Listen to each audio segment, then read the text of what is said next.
Oke, masuk. Assalamualaikum. Waalaikumsalam. Pagi Mas Dion. Pagi-pagi Pagi. ini ada sesuatu Iya, kelihatannya. izin Bapak. Saya mau podcast seputar apa itu ASN berakhlak Bapak. Oh, Tetapi begitu. konteksnya tentang akuntabel Bapak. Oh, jadi tidak semua yang berakhlak itu ya, hanya satu aspek saja. Siap, satu aspek aja Pak itu. Untuk akuntabel. Oke, Siap. silakan. Siap. Halo Sobat SAR, selamat datang di ASN Berakhlak, podcast yang membahas nilai-nilai dasar ASN dalam kehidupan sehari-hari. Saya Dion dan hari ini kita akan ngobrol tentang nilai dasar yang jadi pondasi ASN, yakni akuntabel. Dan sudah hadir bersama saya, yakni Bapak Edi Purwanto, SIP MAP, salah satu pegawai di Biro Kepegawaian Organisasi dan Tata Laksana sebagai analis sumber daya manusia aparatur ahli Betul, media. Ini betul Bapak? Betul ya. Pak Edi, apa kabar Bapak? Alhamdulillah Mas Dion ya. Pagi ini kita bisa ketemu dan saya cukup senang juga ya bisa berbincang-bincang terkait core value berakhlak. Namun pada kesempatan ini Mas Dion ingin membahas tentang satu aspek yaitu tentang akuntabel. Akuntabel, Ya. betul, Bapak. Terima kasih Mas. Ya. Setuju banget Bapak. Jadi sebelum kita masuk ke penerapan sehari-hari apa itu akuntabel di biro kita, Ya. mungkin bisa Bapak jelaskan dulu nih apa sih sebenarnya nilai atau makna akuntabel dalam konteks ASN? Baik, terima kasih Mas Dion. Kita mengetahui bersama bahwa sebetulnya nilai core value berakhlak itu waktu itu disampaikan atau mungkin ya istilahnya dipublikasikan oleh Pak Presiden Ya. Pak Joko Widodo pada tanggal 27 Juli ya tahun 2021 ya. Nah, itu suatu nilai yang menurut saya luar biasa karena pada saat itu kita banyak organisasi yang menganut berbagai macam nilai sehingga untuk menyatukan nilai seluruh elemen yang ada itu muncullah core value berakhlak yang berorientasi pada pelayanan, akuntabel, kompeten, harmonis, loyal dan kolaboratif. Nah, ada ya kolaboratif. Nah, saat ini kita akan membahas tentang akuntabel. Secara umum mungkin akuntabel adalah sebuah kata yang sering kita dengar dan kita bisa artikan bahwa akuntabel adalah bisa dipertanggungjawabkan. Artinya sebagai ASN kita harus bisa mempertanggungjawabkan apa yang sudah kita laksanakan, apa yang sudah kita putuskan, baik itu berkaitan tugas dan fungsi dan juga wewenang kita. Karena kita tahu bahwa setiap kegiatan kita didukung oleh anggaran yang disediakan oleh negara, maka sendaknya kita bisa mempertanggungjawabkan anggaran itu dengan hasil yang baik, ya efektif, efisien, dan harapannya bukan hanya itu saja, tapi juga harus bermanfaat untuk masyarakat. Dalam ini kita melayani kepegawaian, tentu melayani pegawai dan juga masyarakat. Nah, akuntabel bisa dipertanggungjawabkan secara tugas dan fungsi, tetapi juga secara hasil atau mungkin dampak kepada masyarakat. Kira-kira begitu Mas Dian. Berarti intinya yang saya tangkap dari sini, akuntabel adalah kata kuncinya tanggung jawab begitu. Gitu ya Pak? Ya, harus bertanggung jawab dengan apa yang sudah dilakukan. Artinya kita menjalankan tugas ya harus bisa dipertanggungjawabkan baik secara keuangan tetapi juga secara kinerja. Kira-kira begitu ya. Kinerja kita ya tentu saja harus berdampak kepada yang kita layani. Jadi bagaimanapun prosesnya harus bisa dipercaya begitu ya Pak ya?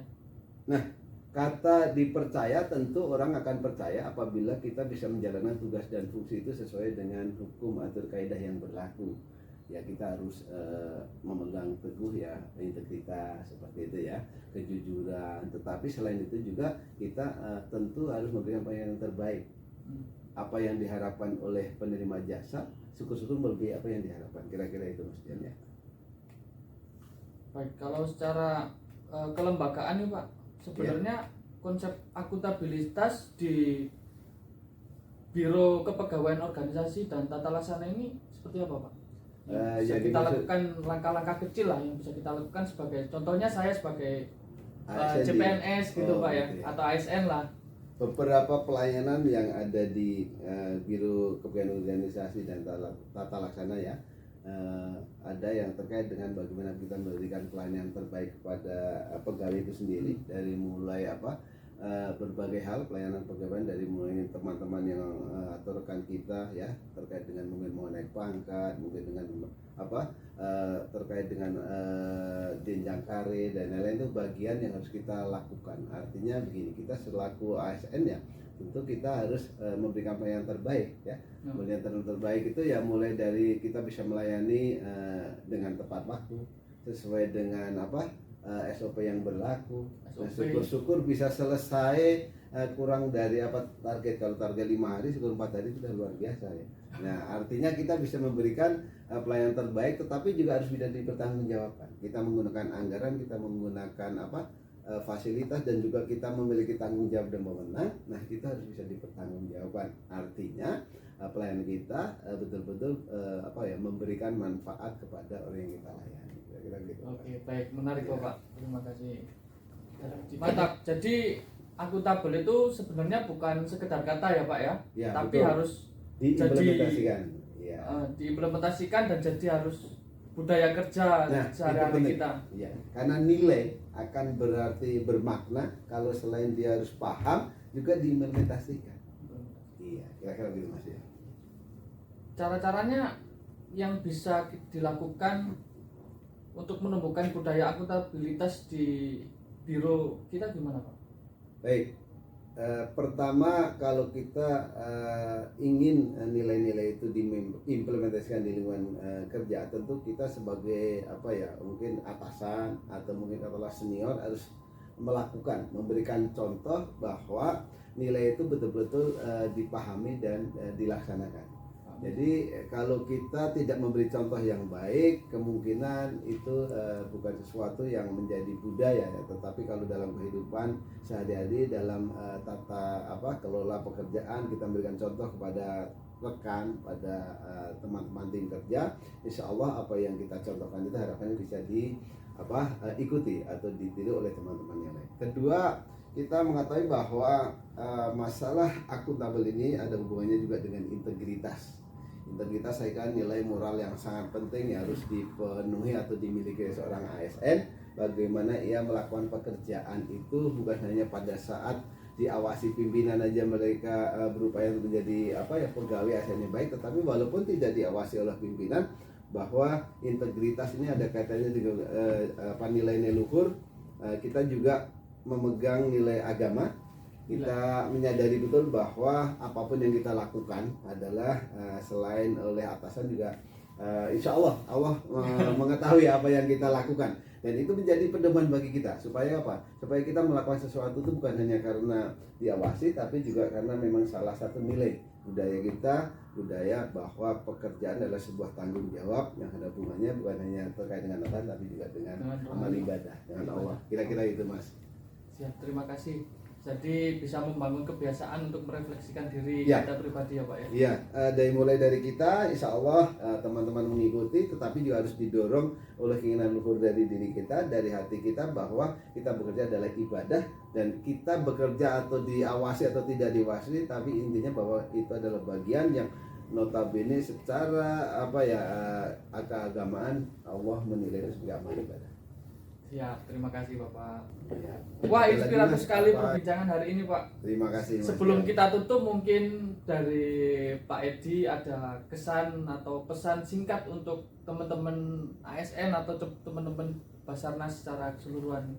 Baik, terima kasih ya Mas Dion. Jadi dalam kaitannya core value berakhlak, dalam hal ini untuk aspek akuntabel, saya kira untuk menjadi seorang ASN yang berkinerja dengan baik, tentu kita harus memahami core value berakhlak itu tadi, dan kaitannya dengan akuntabel. Kita percaya bahwa setiap tugas dan tanggung jawab yang kita laksanakan itu ada kaitannya dengan juga kewenangan, ada kaitannya dengan penggunaan anggaran. Itu adalah sebagai ASN tentu harus bisa menggunakan baik jabatan ataupun anggaran sebaik mungkin ya, akuntabel, bisa dipercaya dan juga bisa dipertanggungjawabkan.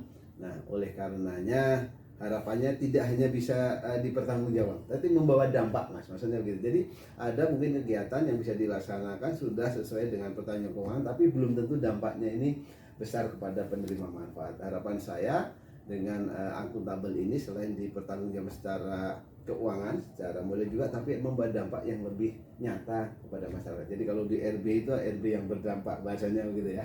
Nah, integritas itu adalah sesuatu yang harus kita miliki karena itu akan membawa kita kepada sebuah tugas dan fungsi yang insya Allah berjalan dengan baik. Diawasi atau tidak diawasi oleh atasan, ya itu bukan sebuah persoalan sebenarnya. Kalau kita memiliki integritas dan punya nilai bahwa pekerjaan itu adalah bagian tanggung jawab, dan tanggung jawab itu bukan hanya dipertanggungjawabkan sama atasan dan rekan-rekan, tapi juga sama yang di atas, yaitu Allah Subhanahu wa taala. Insya Allah dengan berpedoman itu kita bisa melaksanakan tugas dengan baik. Jadi pahami tugas, ya. Setelah itu laksanakan tugas dengan penuh amanah. Dalam hal ini katanya dengan akuntabel, insya Allah kita bisa akuntabel kalau kita melaksanakan hal itu bisa dipertanggungjawabkan sesuai dengan tugas dan fungsi, juga kaidah hukum, dan juga insya Allah nilai-nilai agama tadi. Terima kasih Mas Dian, mudah-mudahan ini membawa manfaat buat rekan-rekan. Amin, terima kasih. Alhamdulillah, keren banget Bapak. Terima kasih banyak Pak Edi atas waktu dan inspirasinya. Semoga perbincangan kali ini bisa memotivasi kita semua untuk bekerja dengan lebih jujur, kemudian transparan, tanggung jawab, serta amanah yang tujuannya ke nilai ibadah. Sampai jumpa di episode selanjutnya teman-teman. Baik, sukses selalu. Terima kasih banyak. Sama-sama. Ngapunten, terima kasih banyak izin Bapak. Ya, sama-sama.